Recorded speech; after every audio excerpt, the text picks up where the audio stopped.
ஆண்டவராகிய இயேசுவின் நாமத்தில் தொலைக்காட்சி நேயர்களுக்கு அன்பின் வாழ்த்துக்கள். இந்த நாளின் செய்தி என்னவென்றால், ஒரு மீட்கப்பட்ட இளம் கிறிஸ்தவன் எப்படி இருக்க வேண்டும், எப்படிப்பட்ட வாழ்க்கை வாழ வேண்டும் என்பதை இளம் கிறிஸ்தவர்களுக்கு வேதம் போதிக்கிறது. அதற்கு உதாரணமாக அப்போஸ்தலர்களுடைய புஸ்தகம் 9ஆம் அதிகாரம். துன்மார்க்கமாய் வாழ்ந்த ஒரு வாலிபன் ஆண்டவரை ஏற்றுக்கொண்ட பிறகு அவர் வாழ்க்கையில் ஏற்பட்ட மிகப்பெரிய மாற்றங்கள் என்ன? இன்றைக்கு அநேகர் மனம் திரும்புகிறார்கள், சபைக்கு வருகிறார்கள், ஞானஸ்நானம் பெறுகிறார்கள், நல்லது. ஆனால் வாழ்க்கையில் எந்த முன்னேற்றமும் இல்லை. அவர்கள் எப்படி இருந்தார்களோ அப்படியே இருக்கிறார்கள். கிறிஸ்தவ வாழ்க்கை என்பது அன்பால முடிந்து போன வாழ்க்கை அல்ல, ஒரு நாளும் அது முன்னேற்றத்தின் வாழ்க்கை. ரட்சிப்பு என்பது ஒரு ஆரம்பம், அதில் முடிவல்ல. ஒவ்வொரு நாளும் அதுல முன்னேறி செல்ல வேண்டியது உங்கள் கடமை, என் கடமை. அது எப்படி முன்னேற வேண்டும் என்பதை குறித்து திருமறை அதிகமாய் போதிக்கிறது. அநேக கதாபாத்திரங்களை இந்த வேதம் சொல்லுகிறது. ஒரு யோசேப்பு, ஒரு தானியேல், இப்படியாக அநேக வாலிபர்களை, ஒரு யோசுவா, இவரெல்லாம் எப்படி வாழ்ந்தார்கள் என்பதை இளம் காலத்திலேயே, இளமை காலத்தில் ஆண்டவர் ஏற்றுக்கொண்டவர்கள், இளமை காலத்திலேயே கர்த்தருக்கு தங்களை அர்ப்பணித்தவர்கள். இன்றைக்கு பிரச்சனை என்னவென்றால், சபைக்கு வருகிறார்கள், ஆனால் அதே நிலைமைதான். கொஞ்சம் கூட வாழ்க்கையிலே ஒரு முன்னேற்றம் இல்லை. ஒரு துக்கமான ஒரு காரியம். இந்த நாளிலே ஒரு 5 குறிப்புகளை ஆரம்ப விசுவாசிகளுக்காக, கிறிஸ்தவ வாழ்க்கையில் வளர வேண்டுமானால் ஒரு 5 குறிப்புகளை அப்போஸ்தலர்களுடைய புஸ்தகம் 9ஆம் அதிகாரத்திலிருந்து உங்களோடு பகிர்ந்து கொள்ளும்படி விரும்புகிறேன். அப்போஸ்தலர் 9ஆம் அதிகாரம் 11ஆம் வசனம். அப்பொழுது கர்த்தர், நீ எழுந்து நேர்த்தெருவு எனப்பட்ட தெருவுக்கு போய் யூதாவின் வீட்டிலே தர்சு பட்டணத்தினாகிய சவுல் என்னும் பேருள்ள ஒருவனை தேடு, இப்பொழுது அவன் ஜெபம் பண்ணுகிறான். இப்பொழுது அவன் ஜெபம் பண்ணுகிறான் என்றை கவனிக்க வேண்டும். அந்த 9ஆம் அதிகாரத்தின் ஆரம்பத்திலே தான் ஆண்டவனை சந்தித்தார். வாழ்க்கை மாறிற்று. சவுலே, சவுலே, நீர் என்னை துன்பப்படுத்துகிறாய். ஆண்டவர் சொன்ன வார்த்தை, இவன் கேட்ட கேள்விக்கு, நீ துன்பப்படுத்துகிற இயேசு நானே. அப்படியானால் கவனியுங்கள், மனம் திரும்பின ஒரு சில நாட்களுக்குள்ளே அந்த முந்தின வசனத்திலே, ஆண்டவரே, நான் என்ன செய்ய நீ சித்தமா இருக்கிறீர் என்றான். அது கர்த்தர், நீ எழுந்து பட்டணத்துக்குள்ளே போ, நீ செய்ய வேண்டியது அங்கே உனக்கு சொல்லப்படும் என்றார். இங்கே நான் குறிப்பிடும் முதல் வார்த்தை, ஆண்டவர் சொல்லுகிறார் அனனியாவிடத்துல, அவன் இப்பொழுது ஜெபம் பண்ணுகிறான். என்னை கேட்டுக்கொண்டிருக்கிற அன்புடைய பிள்ளையே, அவன் ஜெபம் பண்ணுகிறதை பரலோகம் பார்க்கிறது. அவன் ஜெபம் பண்ணுகிறதை ஆண்டவர் கவனிக்கிறார். அவன் ஜெபம் பண்ணுவதை பரலோகம் உற்று கேட்கிறது. இப்பொழுது அவன் ஜெபம் பண்ணுகிறான். அது எந்த நேரம் என்று தெரியவில்லை, காலையோ மாலையோ நள்ளிரவோ நடுப்பகலோ. ஆனால் ஆண்டவர் அவனை குறித்து கொடுக்கிற சாட்சி, இப்பொழுது அவன் ஜெபம் பண்ணுகிறான். என் அன்பு இளம் ஊழியர்களே, அருமையான வாலிப மக்களே, ஒருவேளை நீங்கள் ஆரம்பத்தில் இப்ப இயேசு ஏற்றுக் கொண்டிருக்கலாம். உங்களை குறித்து ஆண்டவர் சாட்சி சொல்லுவாரா? ஒரு மீட்கப்பட்டவருடைய வாழ்க்கையில் இருக்க வேண்டிய ஒரு 5 காரியங்கள். நம்பர் 1, தேவன் சொல்கிறார், he prayed. அவன் ஜெபிக்கிற ஒரு மனிதன். அந்த வார்த்தை படிக்கிறேன், அவன் இப்பொழுது ஜெபம் பண்ணுகிறான். இது உங்களை குறித்தும் என்னை குறித்தும் ஆவியான சொல்லுவாரா? இப்பொழுது அவன் ஜெபம் பண்ணுகிறான். இன்றைக்கு நாம் ஜெபிக்க வேண்டிய பல நேரங்களிலே தேவையற்ற காரியங்களில் ஈடுபடுகிறோம். ஜெபம் என்பது நம்முடைய மனுஷியத்தை மேற்கொள்வது. ஜெபிக்க விரும்புகிறோம், ஆனால் ஜெபிக்க முடியவில்லை. ஜெபிக்க ஆசை உண்டு, ஆனால் ஜெபிக்க முடியவில்லை. காரணம், சுயம் நம்மை மேற்கொள்ளுகிறது, இன்னும் நம்முடைய சரீரம் நம்மை மேற்கொள்ளுகிறது. பல காரணங்களை சொல்லுகிறோம். பலவீனம், அதாவது அதிக வேலை, அதிக பலு, இரவு நேரத்துல அதிகமாக நேரத்தோடு தூங்கவில்லை, காலம் தாழ்த்தி வந்தேன், பல காரணங்களை சொல்லலாம். வியாதி, பலவீனங்கள். கவனிகளோட வாழ்க்கையில் எழுதப்பட்டிருக்கிறது. அந்த வார்த்தை அவருடைய கண்களிலிருந்து செல்கள் கீழே விழுந்தது. அப்படியானால் அந்த வார்த்தை சொல்லப்பட்டிருக்கிறது, இப்பொழுது அவன் ஜெபம் பண்ணி கொண்டிருக்கிறான். ஒரு இளம் விசுவாசி அல்லட்ட முதிர்ந்த விசுவாசி கூட அவன் வாழ்க்கையில காணப்பட வேண்டிய முதல் காரியம் ஜெபம். இன்றைக்கு ஜெபத்தை குறித்து ஏராளமான புஸ்தகங்கள், ஜெபத்தை குறித்து ஏராளமான கருத்தரங்கங்கள், ஆனால் ஜெபிக்க முடியவில்லை. காரணம், நம்முடைய சுயம் இன்னும் சாகவில்லை. ஜெபமே மாமிசத்தை மேற்கொள்வது. அதிகாலையில ஜெபிக்க முடியவில்லை, ராக்காலத்திலே ஜெபிக்க முடியவில்லை. ஏதோ ஒரு காரணம், அலுவல்கள், மன அழுத்தங்கள், போராட்டங்கள், பாடுகள். ஆனால் ஒரு இளம் கிறிஸ்தவன், வளர்ந்த கிறிஸ்தவன் கூட அவன் யார் என்று சொன்னார், a pattern of young Christian, ஒரு முன்மாதிரியா வாழ வேண்டிய ஒரு கிறிஸ்தவன். இப்படி என்றால் ஜெபிக்கிறவன். இரண்டாவது சொல்லுகிறேன், 17:18 கர்த்தருடைய வார்த்தைக்கு உடனே கீழ்ப்படிந்தவன். அவன் வார்த்தை சொல்லுகிறான், கேளுங்கள். அனனியா அவன் வீட்டுக்குள் பிரவேசித்து அவன் மேல் கையை வைத்து, சகோதரனாகிய சவுலே, நீ வந்த வழியிலே உனக்கு தரிசனமான இயேசுவாகிய கர்த்தர் நீ பார்வை அடையும்படிக்கு பசுத்த ஆவியினாலே நிரப்பப்படும்படிக்கும் என்னை அனுப்பினார்.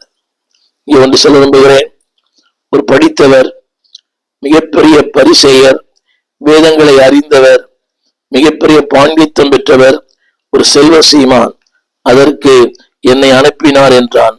உடனே அவன் கண்களிலிருந்து மீன் செதில்கள் போன்றவைகள் விழுந்தன. அவன் பார்வை அடைந்தான், எழுந்திருந்து ஞானஸ்நானம் பெற்றான். என சொல்ல வந்த கருத்து, அனனியா சொன்ன அடுத்த நிமிடமே கீழ்ப்படிந்தார். தர்க்கம் இல்லை, வாதங்கள் இல்லை, விவாதங்கள் இல்லை. உடனே அவன் கீழ்ப்படிந்தான். அடுத்த வார்த்தை, ஞானஸ்நானம் பெற்றான். என்னை கேட்டுக்கொண்டிருக்கிற அன்பு பிள்ளையே, வேதம் சொல்லுகிறது, அவன் கீழ்ப்படிந்தான். அடுத்த வார்த்தை, அவன் ஞானஸ்நானம் பெற்றான். என்னை கேட்டுக்கொண்டிருக்கிற அன்பு பிள்ளையே, எத்தனை பெரிய கீழ்ப்படிதல்! இன்றைக்கு கீழ்ப்படியவில்லையே. அவன் சொல்லுகிற வார்த்தை, அவன் என்னை அனுப்பினார் என்றான். வாதங்கள் இல்லை, விவாதங்கள் இல்லை. இன்றைக்கு அதிகமாக வாலிப பிள்ளைகள் கேள்வி கேட்கிற சுபாவங்கள் அதிகமாய் உண்டு. ஏனென்றால் இளமை பருவம், அறிவு இருக்கிறது, அனுபவங்கள், உலக ஞானம் இருக்கிறது, உலக ஞானம் இருக்கிறது. அதாவது ஒன்றை செய்ய வேண்டும் என்றால் 1000 கேள்வி. ஏன், எதற்கு, எப்படி, நானா, வேறு யாரும் இல்லையா? அந்த வார்த்தை உடனே அவன் பார்வை அடைந்தான், எழுந்திருந்து ஞானஸ்நானம் பெற்றான். என் அன்பு தேவ பிள்ளைகளே, ஒரு இளம் கிறிஸ்தவன் வாழ்க்கையில காணப்பட வேண்டிய இரண்டாவது சுபாவம் கீழ்ப்படிதல். இன்றைக்கு திருச்சபைக்கு வருகிற பலருக்கு அது இல்லை. பட்டிமன்றங்கள், விவாதங்கள், அறிவு பேசுகிறது, திறமை பேசுகிறது, விட்டால் பணம் பேசுகிறது. Muscle power, man power, money power. அங்கே கர்த்தருடைய வார்த்தைக்கு இடமே இல்லை, வேண்டாம். ஆண்டவருடைய வார்த்தைக்கு செவி கொடுங்கள். இரண்டாவது கவனிங்கள், அவன் சொன்ன வார்த்தை, he was baptized, கீழ்ப்படிந்தான். இந்த கீழ்ப்படிவு சுபாவம் உண்டா? ஒரு ஊழியன் சொல்லுகிறார், அதுக்கு கீழ்ப்படிய மக்கள் மிக குறைவு. பாருங்களேன், ஒரு ஊழியர் ஒரு வேலையை சொல்லுகிறார், அடுத்த நிமிடம் ஒருவர் கூட அங்கே இருக்கிறதில்லை, எல்லாரும் பறந்து போடுகிறார்கள். ஆனால் மைக்கில் பாட ஆசை, அங்கே அவர்கள் பெயர் வரும்படி ஆசை. ஒரு ரிசார்ட் கூட்டம் போல எல்லாம் வராங்க, ஆனா ஜபத்துக்கு யாரும் வருவதில்லை. ஒரு பிக்னிக் சபையே வருகிறது, ஆனால் உபவாச ஜபம் யாருமே வருவதில்லை. இதைத்தான் ஒரு பக்தன் சொன்னார், going to upper room, we are going to supper room. மேலறைக்கு போவதற்கு பதிலாக இந்த சமையல் அறைக்கு போகிற மக்கள் தான் ஏராளம். அன்பு சகோதர சகோதரிகளே, சமையலறைக்கு போங்கள், மேலறை அதிகமாய் விரும்புங்கள். இரண்டாவதாக, ஒரு இளம் ஊழியனுடைய வாழ்க்கையில் காணப்பட வேண்டியது கீழ்ப்படிதல். மூன்றாவதாக 20ஆம் வசனம், அந்த வார்த்தை படிக்கும் போதே, அவன் தாமதமின்றி கிறிஸ்து தேவனுடைய குமாரன் என்று ஆலயங்களிலே பிரசங்கித்தான். இது எத்தனை பெரிய வார்த்தை தெரியுமா? 19 சொல்லுகிறது, சவுல் தமஸ்குவில் உள்ள சீசரோடு சில நாள் தங்கியிருந்தான்.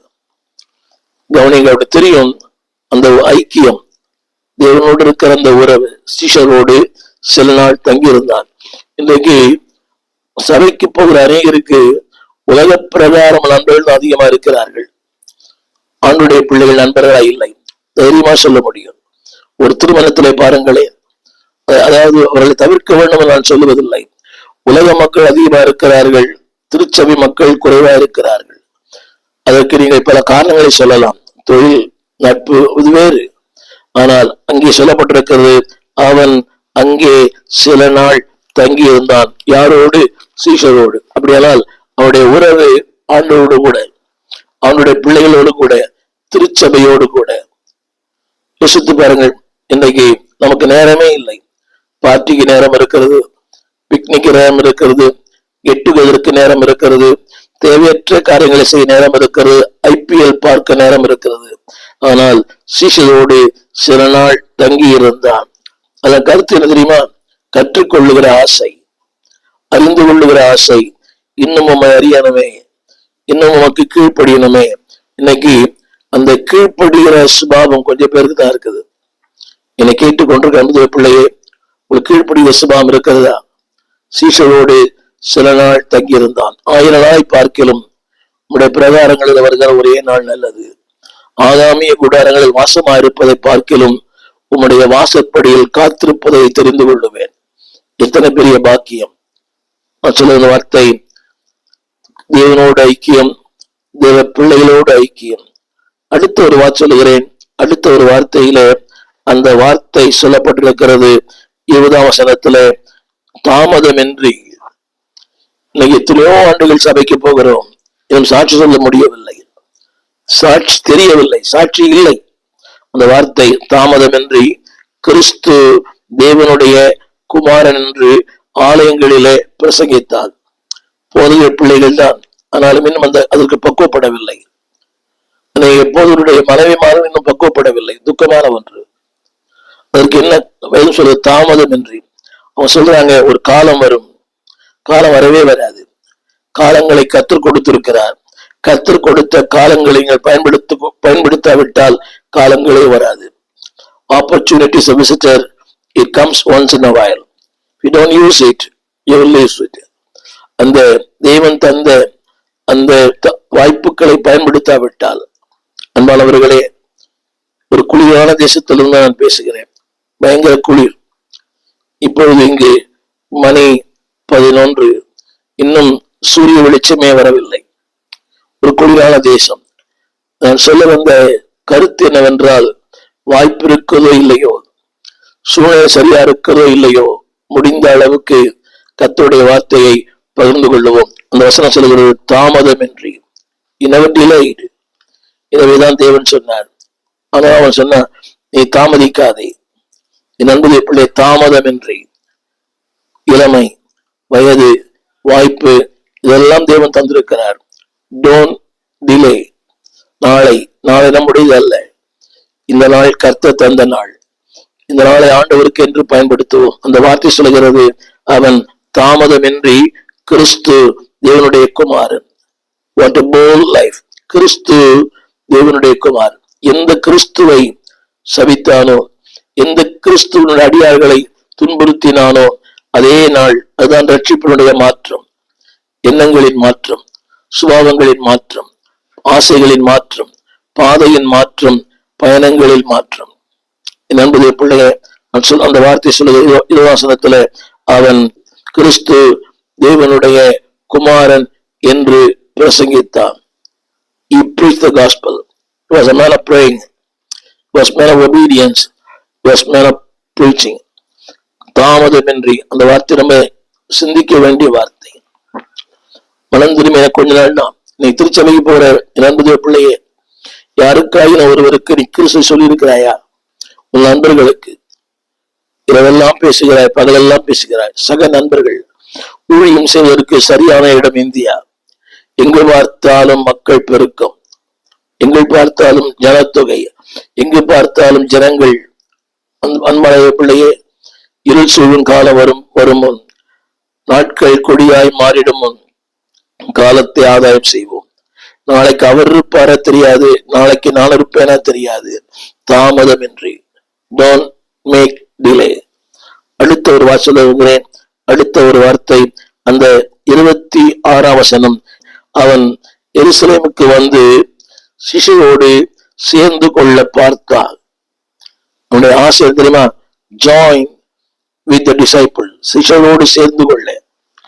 இன்றைக்கு எத்தனை பேருக்கு அந்த ஆசை தேவனுடைய பிள்ளைகளோடு இருக்க வேண்டும்? கொஞ்சம் ஒரு சின்ன கேள்வி கேட்கிறேன். உலகத்தில் செலவழிக்கிற நேரங்கள் எவ்வளவு? தேவனோடு செலவழிக்கிற நேரங்கள் எவ்வளவு? தேவனுடைய பிள்ளைகளோடு செலவழிக்கிற நேரம் எவ்வளவு? உலக மக்களோடு செலவழிக்கிற நேரம் எவ்வளவு? மணிக்கணக்கான நண்பரோடு பேசுகிறோம், ஆனால் 5 நிமிடங்கள் ஜெபிக்க முடியவில்லை. அங்கே நேரம் போவதே தெரியவில்லை. இங்க நேரம் போவதே இல்லை. அங்க நேரம் போவதே தெரியல, இங்க நேரம் போகவே இல்லை. 5 நிமிடங்கள் அடிக்கடி கடிகாரத்தை பார்த்துக் கொள்ளுகிறோம். 5 நிமிடங்கள் ஜெபித்தாலே ஒரு 50 நிமிடங்கள் ஜெபித்தது போல ஒரு நிலைமை. அந்த 50 நிமிடங்கள் 5 நிமிடமாய் மாறிவிடுகிறது. இந்த தொலைபேசிகளை சில நேரங்களில் 50 நிமிடங்கள் 1 மணி நேரத்துக்கு மேலாக பேசிய நண்பர் இருக்கிறார்கள். என் அன்பு சகோதரியை தவறு என்று சொல்லவில்லை சகோதரனே, ஆனால் spend more time with God, spend more time with God's people. தேவனோடு தேவ ஜனங்களோடு அதிகமாய் நேரம் செலவழிப்பதை விரும்புங்கள். இந்த வசனம் சொல்லுகிறது, அவன் சீசரோடு சேர்ந்து கொள்ள பார்த்தால். யாரோட சேர விரும்புறீங்க? பணக்காரரோடு, படித்தவரோடு, ஒரு பிரபலமானவரோடு இணைத்துக் கொள்ள விரும்புகிறோம். இந்த வேதம் சொல்லுகிறது, அந்த குடியானவரோடு அவன் ஒட்டி கொள்ள பார்த்தான். நடந்தது என்ன? பன்றிகள் தின்னுகிற தவிடு கூட கிடைக்கவில்லை. அநேக ஊழியர்களை பார்க்கிறேன். கொஞ்சம் வசதி இருக்கும் போது, பணம் இருக்கும் போது, புகழ் இருக்கும் போது அவளை ஒட்டி கொள்ளுகிறார்கள். அவளுக்கு அது புரியவில்லை அந்த ஊழியருக்கும். ஆனால் இவர் வசனம் சொல்லுகிறது, எருசலேமுக்கு வந்து சிஷ்யரோடு சேர்ந்து கொள்ள. எத்தனை ஆசை பாருங்கள்! கற்றுக்கொள்ள ஆசை, கீழ்ப்படிய ஆசை, ஆண்டவரை இன்னும் அறிய ஆசை. என் அன்பு பிள்ளைகளே, என்னுடைய அனுபவத்தை நான் சொல்ல விரும்புகிறேன். ஆரம்ப நாட்களிலே சில மூத்த ஊழியர்கள், அவர்கள் படித்தவர்கள் அல்ல, படிப்பாளிகள் அல்ல, கிராமத்திலிருந்து வந்தவர்கள், ஆனால் வேதத்தை அதிகமாய் ஆராய்ச்சி செய்தவர்கள். அவர்களே ஒரு வேதம் என்று சொல்லுவேன். அவருடைய வாழ்க்கையில் ஏழ்மை இருந்தது, வறுமை இருந்தது. முடிந்த அளவுக்கு அவளோடு கூட நான் பிரயாணம் பண்ணேன், அவளோடு பேச, அவளோடு தங்கி இருக்க விரும்புவேன், அவரோடு சேர்ந்து உள்ள. நீ யாரோடு சேர்ந்திருக்கிறீங்க? புகழ், பணம், படிப்பு, அந்தஸ்து, நீ யாரை பார்த்தால் அதுதான். ஒரு பிஷப்போட, ஒரு ரெவரண்டோட, ஒரு டாக்டரோட, இல்லாவிட்ட ஏதோ ஒரு அரசியல் மனிதரோடு சேர்ந்து கொள்ள இவர் சீஷோடு சேர்ந்து கொள்ள பார்த்தான். நான் சொல்ல அந்த கருத்து என்னவென்றால், அந்த வார்த்தை கவனிங்க, அந்த வார்த்தை அறிந்து கொள்ள வேண்டும், கற்றுக்கொள்ள வேண்டும், கீழ்ப்படிய வேண்டும், ஒரு சிஷ்டா இருக்க வேண்டும்.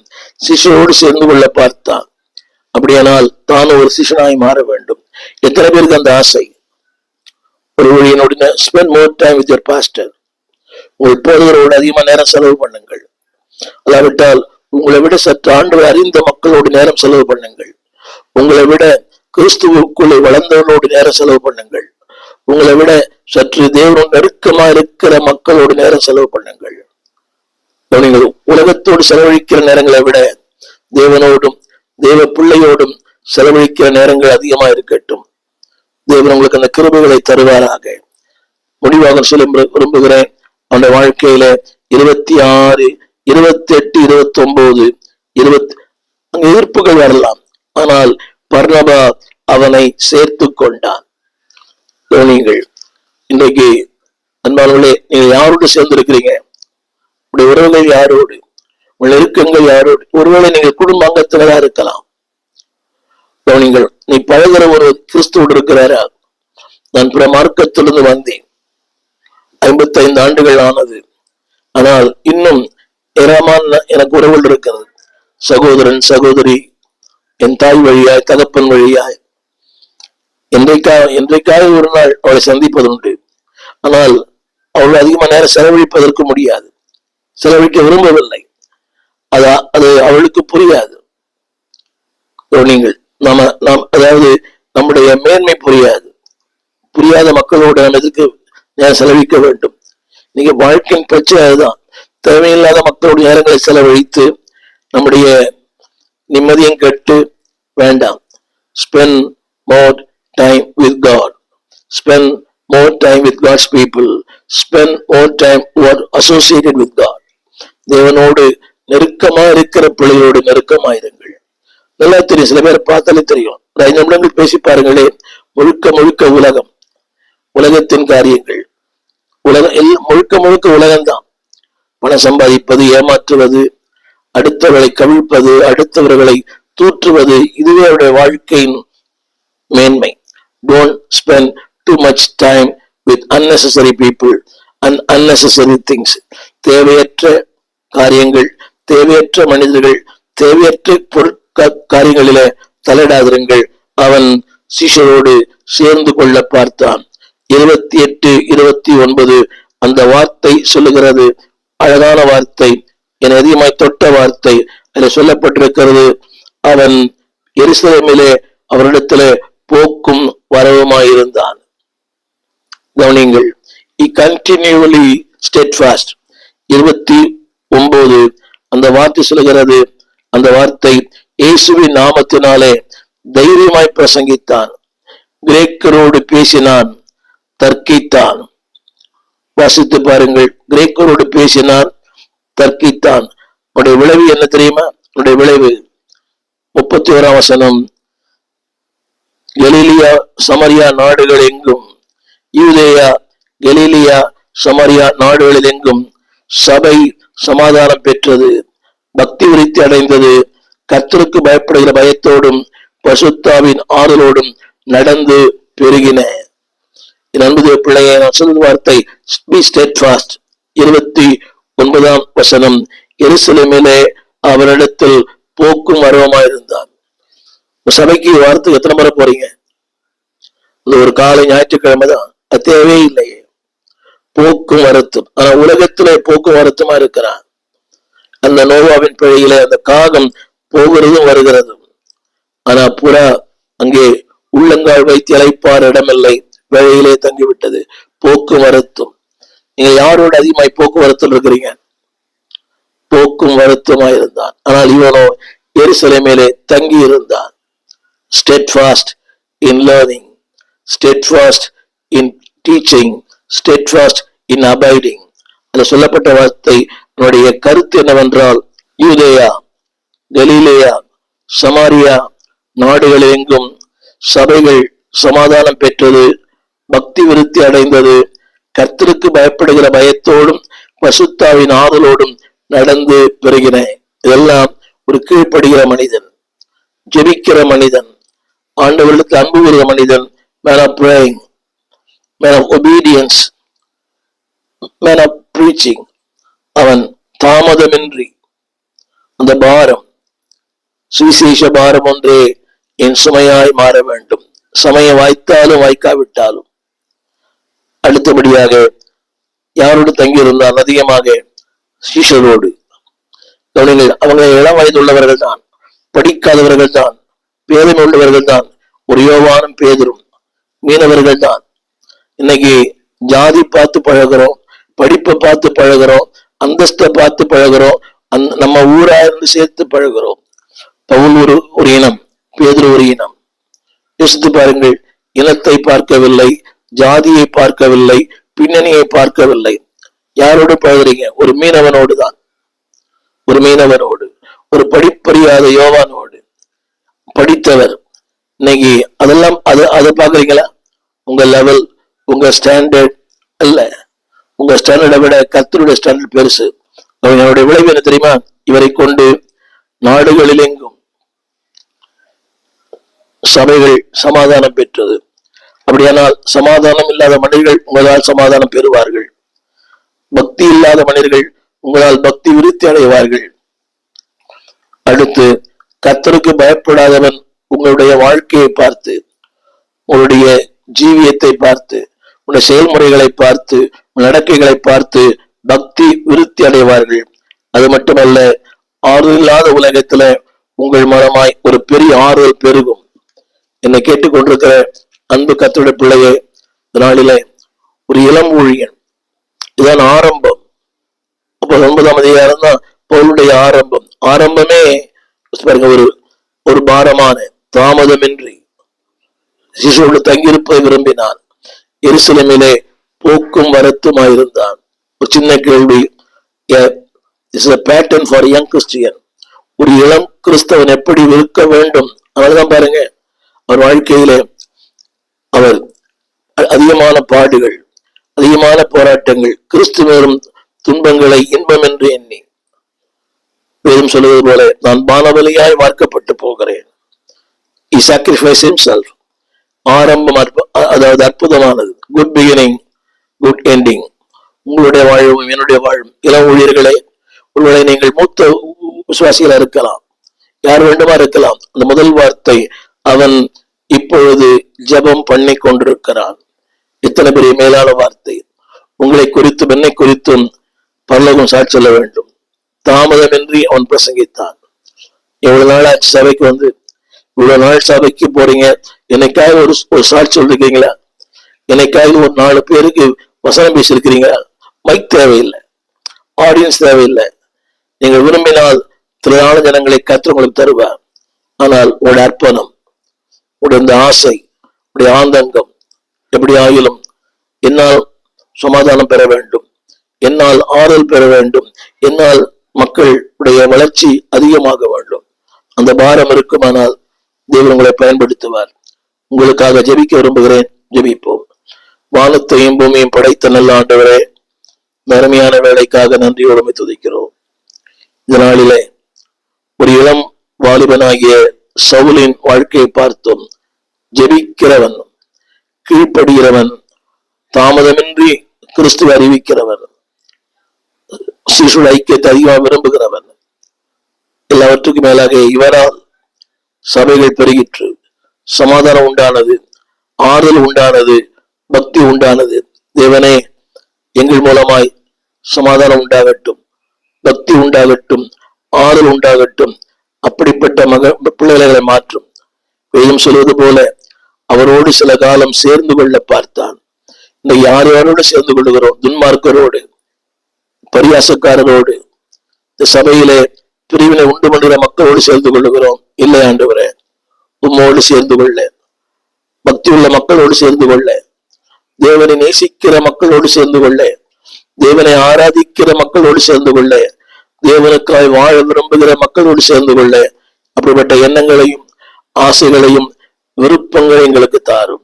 தேவனே, தேவனுடைய சித்தத்தின்படி எங்களை அப்படிப்பட்ட ஆசைகளையும் வாஞ்சைகளையும் விருப்பங்களையும் உண்டாக்கி இருக்கிறீர். அதை செயல்படுத்தி எங்களை இரக்கம் செய்யும். அவன் இப்பொழுது ஜெபம் பண்ணி கொண்டிருக்கிறான். இது என்னை குறித்த சாட்சியா இருக்கட்டும், எங்களை குறித்த சாட்சியா இருக்கட்டும். எருசலேமிலே போக்குவரத்துமா இருந்தான். கடைசி படுத்தோம். ஆறுதல், சமாதானம், பக்தி விருத்தி, அது என் மூலமாய், எங்கள் மூலமாய் உண்டாக எங்களை அர்ப்பணிக்கிறோம். அதுக்கு எங்களை பயன்படுத்தும். ஆண்டவரே, உங்களுடைய கரத்துல ஒரு புல்லாங்குழலாய், முக்கேற்ற பாத்திரங்களாய் எங்களை வணைந்து கொள்ளும். கிருபைதாரும் இயேசுவின் நல்ல நாமத்தில் எங்கள் நல்ல பிதாவே, ஆமென். அன்பானது பிள்ளைகளே, ஒரு இளம் ஊழியர், ஆனால் அவர் வாழ்ந்த வாழ்க்கை உங்களுக்கு எனக்கு இன்றைக்கும் பேசப்படுகிறது. இப்படிப்பட்ட வாழ்க்கை வாழ கர்த்தர் உங்களுக்கு எனக்கு. எங்கள் விலாசம்: போதகர் ஸ்டீஃபன் தேவகுமார், திறந்த வாசல் சபை, நம்பர் 65, பரமானந்த தெரு, 7 கிணறு, சென்னை 600001. தொடர்புக்கு 9841839287. மேலும் 0443183330. எங்கள் மின்னஞ்சல் stephen.opendoor@gmail.com. எங்கள் தேவ செய்திகளை யூடியூப் சேனலில் பார்த்து பயனடையுங்கள். தேவன் உங்களை ஆசீர்வதிப்பாராக.